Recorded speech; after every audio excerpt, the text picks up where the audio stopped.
Hi, my name is Matt Downing with SLC TV, and here's what's happening in Sterling and Lancaster.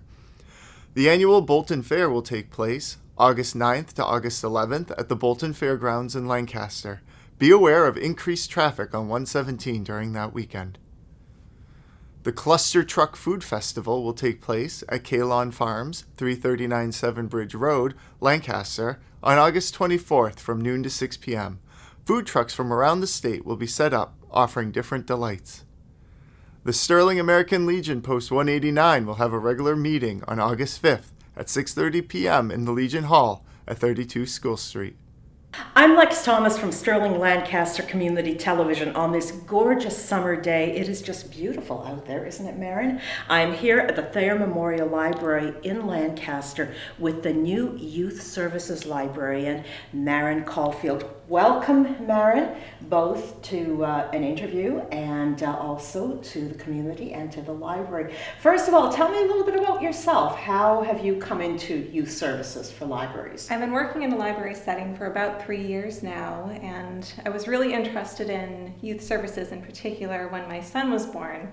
I started going to story times in the area, and that was really an anchor for me in getting out of the house and meeting new people. So that was a turning point in my life. I wanted to start studying and working toward my master's for youth services, which I'm halfway through right now. So good for you. And it's been an adventure, and everybody's been very supportive, but it's just a lot of fun getting to introduce families to the library and watching them as they continue to use the library throughout their teenage years.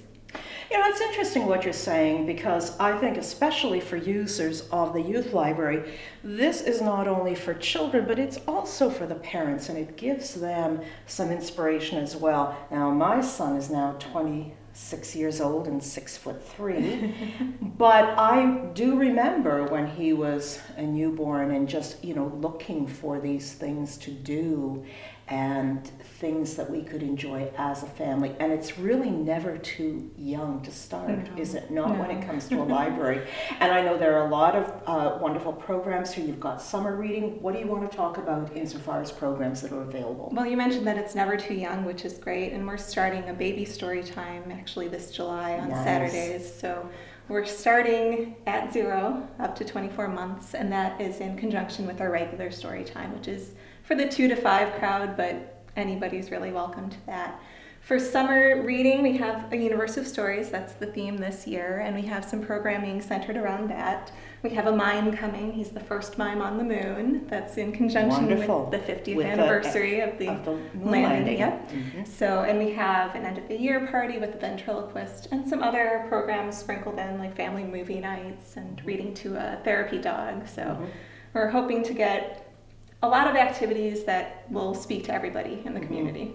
And I think this is really important too, because when you're talking about, birth 0 to 24 months, obviously an infant isn't reading. So who is doing the reading? What are the roles of the adults in this? Right, exactly. So caregivers are essential to early literacy. And when we say story time, we won't really be sitting down and reading through full stories. It's really just about repetition, so a lot of rhymes and bounces, movement, so you're snuggling, we're calling it snuggles and stories, and cuddling and getting close, and just hearing words is so important early on.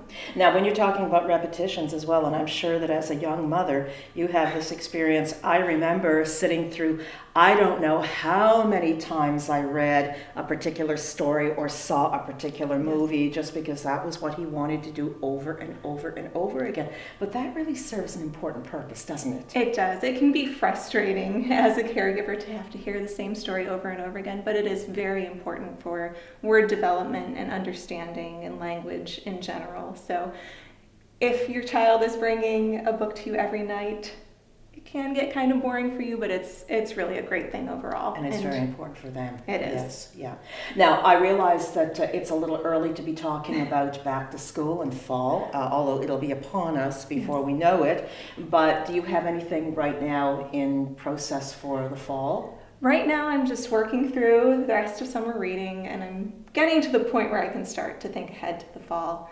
And we'll be continuing a lot of these programs through the fall as well, so I'm just open to ideas and ready to hear from the community about what they would like, and open to collaboration especially. So. Well, I'm sure you'll do a marvelous job. Now, one of the questions that I do get asked quite often with these programs is, does one have to be a Lancaster resident, or is this open to No, anybody? yes, it's open to anybody, Right. and we encourage anybody to come in, absolutely. Sure.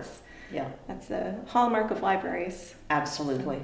That's wonderful. Congratulations on your appointment. It sounds like a wonderful summer that'll go by us, it'll be by us faster than we can spend our summer wages, as we used to say when I was growing up and having summer jobs. But this sounds wonderful, and I know I'll be talking to you again in the fall. I'll look forward to that. Thank you so much, Maren. Thank you very much. The First Church Sterling will be hosting a community lunch August 3rd at noon.